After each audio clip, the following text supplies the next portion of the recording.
Hola aprendices y socios estratégicos, soy la coach Elienis Becerra, que a partir de ahora les estaré acompañando en el proceso de formación de la unidad didáctica física.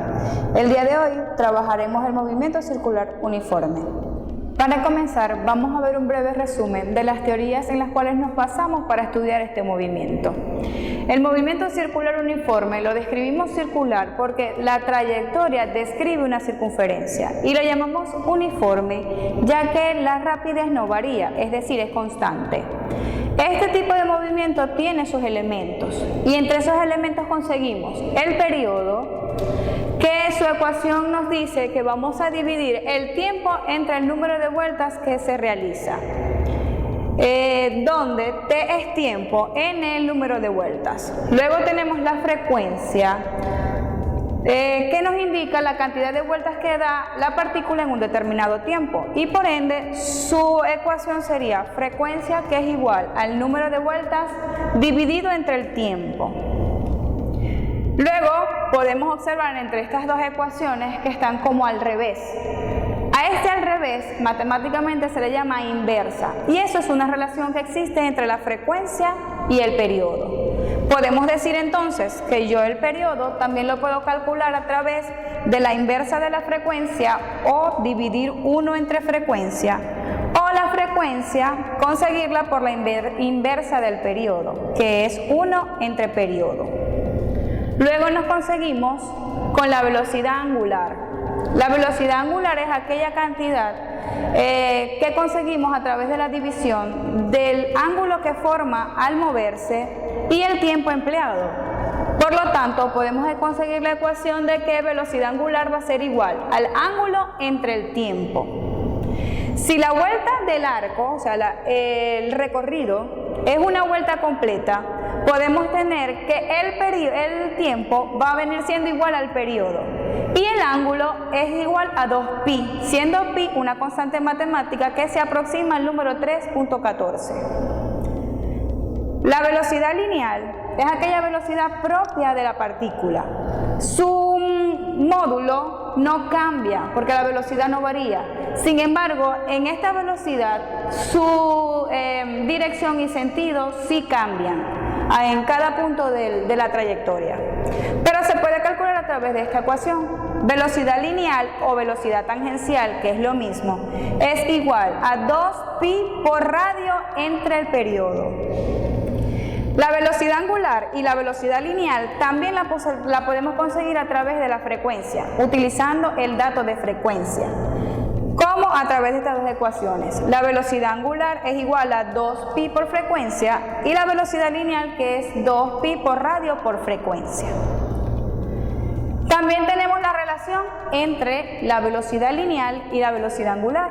La velocidad lineal va a ser igual a la multiplicación entre la velocidad angular y el radio. Luego viene la aceleración centrípeta. La aceleración centrípeta es esa aceleración que va dirigida hacia el centro de la circunferencia y por tanto la podemos conseguir a través de una velocidad y un tiempo. Tenemos dos velocidades, por lo tanto podemos conseguir de dos formas diferentes esa aceleración. De una forma es con la velocidad lineal. A través de esta ecuación, la aceleración centrípeta es igual a la velocidad lineal al cuadrado dividido entre el radio. Y con la velocidad angular, esta ecuación, aceleración centrípeta, que va a ser igual a la velocidad angular al cuadrado multiplicado por el radio. Entre estas dos ecuaciones podemos observar que también va a existir una relación de la aceleración centrípeta con las dos velocidades. Es decir, al multiplicar la velocidad angular por la velocidad lineal, podemos conseguir la aceleración centrípeta. Estas son todas las teorías que vamos a necesitar para poder resolver aquellos problemas donde este movimiento circular esté inmiscuido. Ahora vamos a resolver el siguiente problema.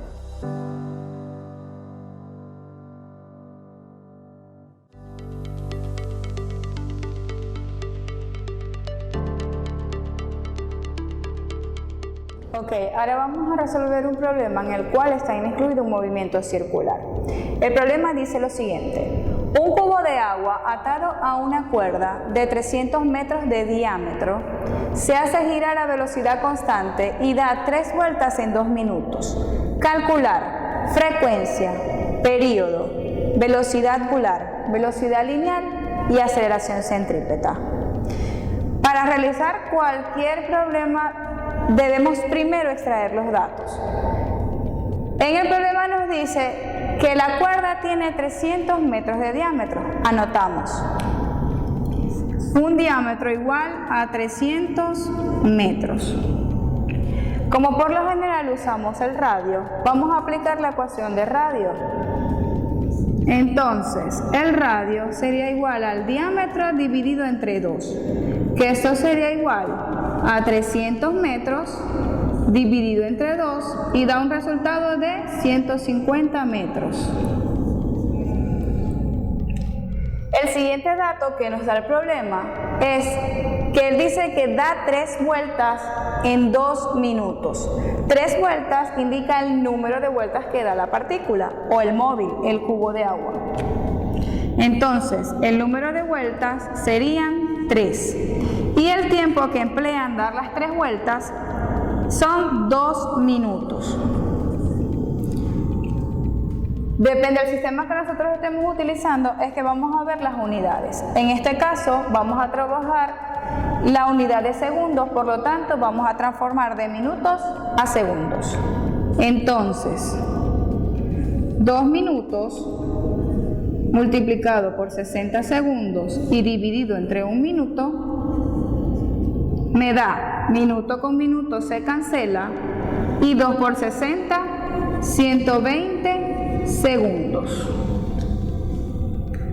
Ahora, tenemos todos los datos, vamos a ver qué nos piden. A, frecuencia. B, periodo. C, velocidad angular. D, velocidad lineal o tangencial. Y E, la aceleración centrípeta. Luego de sacar o extraer todos los datos, vamos a ver qué ecuación es la que a mí me permite conseguir este dato. En el primero, que es la frecuencia.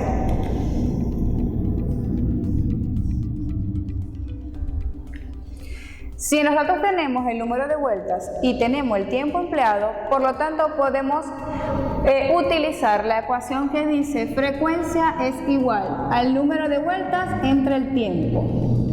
Sustituyendo sus valores, me quedarían 3 vueltas en 120 segundos. Realizando la división de 3 entre 120, me queda 0.025 segundos a la menos 1. Esa sería la unidad de frecuencia. Con este dato ya logramos conseguir la frecuencia. B, periodo. Como hablamos ya de la relación entre periodo y frecuencia, ya sabemos que el periodo es la inversa de la frecuencia o la frecuencia es la inversa del periodo. Solamente utilizamos la ecuación de 1 entre frecuencia, que sería 1 entre 0.025 segundos a la menos 1. Da como resultado 40 segundos. Teniendo entonces que 40 segundos es el periodo. C, velocidad angular. Tengo frecuencia, tengo periodo. Simplemente busco cualquiera de las ecuaciones anteriores, pero a mí me gusta más la de 2 multiplicada por pi multiplicada por la frecuencia. ¿Ok? Sabemos que pi es un número aproximado a 3.14. Sustituimos 2 por 3,14 multiplicado por la frecuencia. ¿Cuánto es la frecuencia? 0,025 segundos a la menos 1. ¿Ok? Entonces la velocidad angular me va a dar un valor de, multiplicando esto por esto por esto, 0,16. ¿Qué unidades me queda? Estoy trabajando un ángulo, por lo tanto ese ángulo va a estar en radianes. queda el segundo. Entonces sería velocidad angular igual a 0,16 radianes sobre segundos. Ya tenemos frecuencia, período, velocidad angular. Ahora vamos a calcular lo que es la velocidad lineal o velocidad tangencial. Igual que como la velocidad angular, vamos a buscar cuál de las ecuaciones que yo vi en mi resumen me cumple o es mejor, más factible para realizar o conseguir este valor. Entonces, tengo frecuencia, ya conozco pi y me conozco el radio. Por lo tanto, voy a utilizar la ecuación de velocidad lineal igual a 2 pi por radio por frecuencia. Sustituimos los valores. 2 por 3,14 por el radio, que es 150 metros, y lo multiplicamos por la frecuencia, que sería 0,025 segundos a la menos 1. Sacando todas esas cuentas, esa multiplicación de 2 por 3,14 por 150 por 0,25 me da un resultado de 24. ¿24 qué? Metros sobre segundos. Así calculamos lo que es la velocidad lineal o velocidad tangencial. Por último, me pide la aceleración centrípeta. Ya aquí tenemos muchos datos, así que es cuestión de cada quien cómo decida o cuál ecuación va a utilizar. ¿Okay? Yo voy a utilizar la multiplicación de las dos velocidades que ya conseguí. Entonces, la aceleración centrípeta va a ser igual a la velocidad angular por la velocidad lineal o velocidad tangencial. Sustituimos los valores. Velocidad angular es 0,16 radianes sobre segundos. Y la velocidad lineal, que sería 24 metros sobre segundos. Al realizar esa multiplicación me va a quedar un número de 3,84. ¿Qué me va a quedar? Tengo 2 segundos que están dividiendo, por lo tanto abajo me queda segundo al cuadrado y arriba radianes por metros. Para el radian hasta ahora lo voy a se queda como un ángulo multiplicado simplemente por el metro. Entonces la aceleración centrípeta sería 3,84 metros sobre segundos al cuadrado. Yo espero que en las próximas interacciones podamos resolver más actividades y podamos satisfacer más las necesidades de estudiar física.